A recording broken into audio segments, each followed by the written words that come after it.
भारत में चल रहे किसान आंदोलन पर इंटरनेशनल सिंगर रिहाना ने एक ट्वीट किया। एक दिन में ही इस ट्वीट पर बवाल मच गया।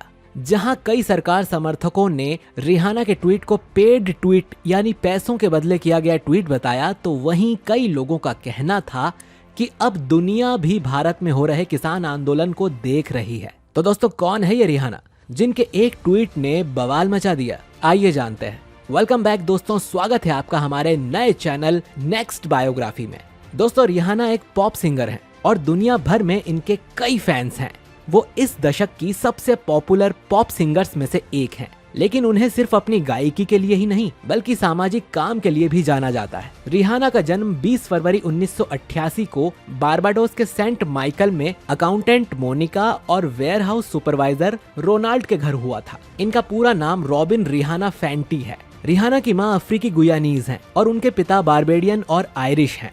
वो 3 भाई बहनों में सबसे बड़ी हैं। उनके 2 छोटे भाई हैं, रॉरी और राजद फैंटी। रिहाना के पेरेंट्स तभी अलग हो गए थे जब वो महज 14 साल की थी। साधारण परिवार और पेरेंट्स के तलाक से रिहाना की जिंदगी पर बहुत गहरा असर पड़ा था। रिहाना ने बारबाडोस की एक primary school Charles F Broom memorial में और उसके बाद कॉम्बरमियर स्कूल से अपनी पढ़ाई पूरी की, जहां 15 साल की उम्र में उन्होंने अपनी 2 क्लासमेट्स के साथ मिलकर एक म्यूजिकल ट्रायो बनाया। 2003 में रिहाना के कुछ दोस्तों ने रिहाना और उनके म्यूजिक ट्रायो की दोनों मेंबर्स को रिकॉर्ड प्रोड्यूसर इवान रोजर्स से मिलवाया, जो छुट्टियां बिताने अपनी पत्नी के साथ बारबाडोस आए थे।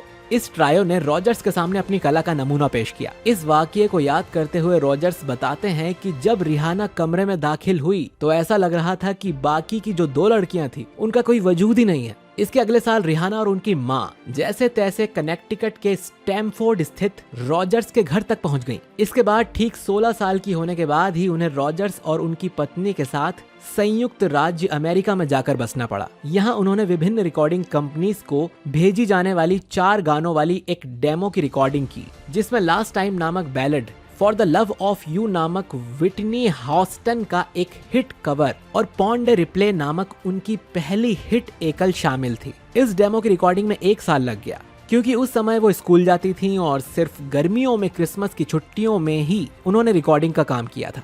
लेकिन इसके बाद रिहाना रातों रात स्टार बन गई। रिहाना कहती हैं कि मैंने जब एक बार बारबाडोस छोड़ा तो फिर पीछे मुड़कर नहीं देखा। दुनिया में रिहाना की लोकप्रियता का अंदाजा इसी बात से लगाया जा सकता है कि ट्विटर पर उनके 100 मिलियन फॉलोअर्स हैं। ट्विटर पर दुनिया की सबसे ज्यादा फॉलो किए जाने वाली लोगों में रिहाना 4थे नंबर पर आती हैं। यही नहीं, रिहाना हॉलीवुड मूवी बैटलशिप और ओशियंस 8 जैसी कई मूवीज में भी नजर आ चुकी हैं। 32 साल की रिहाना का फैंटी नाम से अपना फाउंडेशन ब्रांड भी है। 2019 में फोर्ब्स ने रिहाना को सबसे अमीर म्यूजिशियन बताया था। फोर्ब्स के मुताबिक रिहाना की कुल संपत्ति $600 मिलियन यानी कि 4400 करोड़ रुपए है। हालांकि यह पहला मौका नहीं है जब रिहाना ने किसी सामाजिक या राजनीतिक मसले पर टिप्पणी की हो। इससे पहले भी वो अन्य देशों के कई मसलों पर कमेंट कर चुकी हैं। दोस्तों, ऐसे और भी कई स्टार्स की बायोग्राफी जानने के लिए हमारे चैनल नेक्स्ट बायोग्राफी को सब्सक्राइब कर लीजिए और अगर वीडियो पसंद आया है तो इसे लाइक, कमेंट, शेयर जरूर करिए। इसी के साथ दोस्तों, मिलते हैं आपसे अगले वीडियो में। शुक्रिया।